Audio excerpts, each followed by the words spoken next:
तो चलिए चलते हैं 2020 के सफ़र पर। 2020 का सफ़र शुरुआत 2020 से करूं या 2019 की दिसंबर 11 से, जब शुरुआत हुई थी एक नाइंसाफ़ी की। वैसे तो हमेशा हर नए साल की शुरुआत घड़ी में 12 बजते ही कुछ पटाखों से होती है, लेकिन इस बार शुरुआत जामिया मिल्लिया से हुई थी, जहां रात 12 बजे तकरीबन हज़ारों लोगों ने हमारे देश का राष्ट्रीय गान गाते हुए करी थी। तो ऐसे हुई थी कुछ 2020 की शुरुआत। तो चलिए शुरू करती हूँ 2020 का सफ़र। शुरुआत तो 2020 की थी, लेकिन मानो एक शोर 2019 से चला था।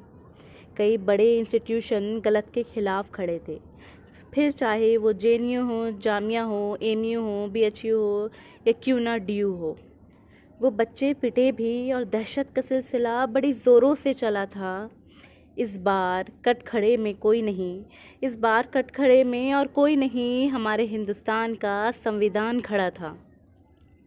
ये गुहार थी, ये गुहार थी इंसाफ की, कुछ लोगों के अस्तित्व की, पहचान की। वो रोज़ाना एक जगह पे बैठना आसान बात थोड़ी थी। ऊपर से एंटी नेशनलिस्ट का टैग मिल जाना छोटी बात थोड़ी थी। ये एक समुदाय के हक की लड़ाई है, ये एक समुदाय के हक की लड़ाई है। इसे बिना बात का बतंगड़ मत कहना। कुछ दिन में भूल जाएंगे, कुछ दिन में भूल जाएंगे, ये भूले से भी ना कहना। क्योंकि उन दीवारों को, उन मासूम स्टूडेंट्स की चीखों को, उस खौफ को, किसी फैसले का इंतज़ार कर रही उन आँखों को, वो जलती हुई दिल्ली को, उस पर शहीद हुए लोगों को और इंसानियत का मजाक उड़ाने वाले लोगों को याद रखा जाएगा। हाँ, याद रखा जाएगा। या बात करूं उन बेटियों की जिनको बेरहमी से नोचा गया। 2020 का साल भले ही नया था, 2020 का साल भले ही नया था, पर परंपरा तो पुरानी ही चली आ रही है। उनकी आबरू को वैसे ही लूटा गया, उनकी इज्जत को वैसे ही रौंदा गया।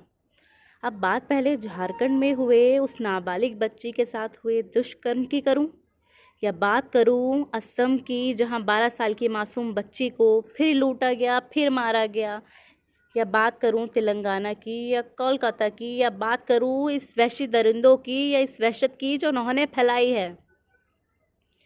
वैसे जब बात कर रहे हैं 2020 की, वैसे जब बात कर रहे हैं 2020 की, एक ऐतिहासिक फैसला याद रखा जाएगा। एक बेटी को 7 साल 3 महीने 4 दिन बाद इंसाफ जो मिला है। जी, सही सोचा, निर्भया। ये फैसला भी हमेशा याद रखा जाएगा। या बात करूं इन दिनों की, या बात करूं उन दिनों की जब फरवरी के महीने में पूरी दिल्ली जली थी, या बात करूं उस खौफ की जिनसे लोगों को सोने नहीं दिया था। उसमें किसी ने अपना पिता तो किसी ने अपना बेटा खोया था। या ये कहूं उस रोज़ प्रशासन के अस्तित्व पे एक तमाचा पड़ा था। कुछ लोग तो उस सदमे से निकल भी ना पाए थे, कुछ लोग तो उस सदमे से निकल भी ना पाए थे। एक महामारी ने अपने पैर कुछ इस तरह फैलाए थे। किसको मालूम था जिंदगी यह दौर भी दिखाएगी कि वो बीमारी चीन के वुहान से शुरू होके यहाँ भारत भी आ जाएगी। इन दिनों न केवल दिल्ली, महाराष्ट्र, गुजरात थमा है, इस महामारी ने तो पूरे भारत को अपनी चपेट में लिया है। जो जिंदगी भर नहीं देखा वो आज देखने को मिला है।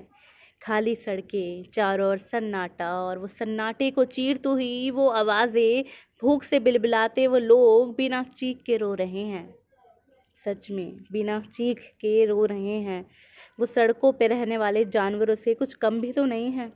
दोनों ही इस पेट भरने को लेकर परेशानी में घिरे हुए हैं, और सब आंखें एक इंतज़ार में हैं, और आज सब आंखें इंतज़ार में है, ये सब खत्म कब होगा, इस काली घटाओं में सवेरा कब होगा। तो कुछ ऐसा रहा अब तक का 2020 का 3 महीने 22 दिन का सफ़र, जहां लोगों ने अपनों को इस बीमारी, तो कहीं दंगे, तो कहीं वहशत की वजह से दूर किया है। अब देखना ये है 2020 और कितने रंग दिखाता है। तो ये था 2020 का सफ़र। Thank you guys. अगर आप लोगों को हमारी पोएम्स अच्छी लग रही हैं तो प्लीज़ हमारे चैनल को लाइक कीजिए, हमारे चैनल को सब्सक्राइब कीजिए। अगर आप मुझसे रिलेट कर पा रहे हैं तो जितना हो सके हमारी पोएम्स को शेयर कीजिए। जल्दी लौटेंगे एक नई पोएम के साथ। Thank you.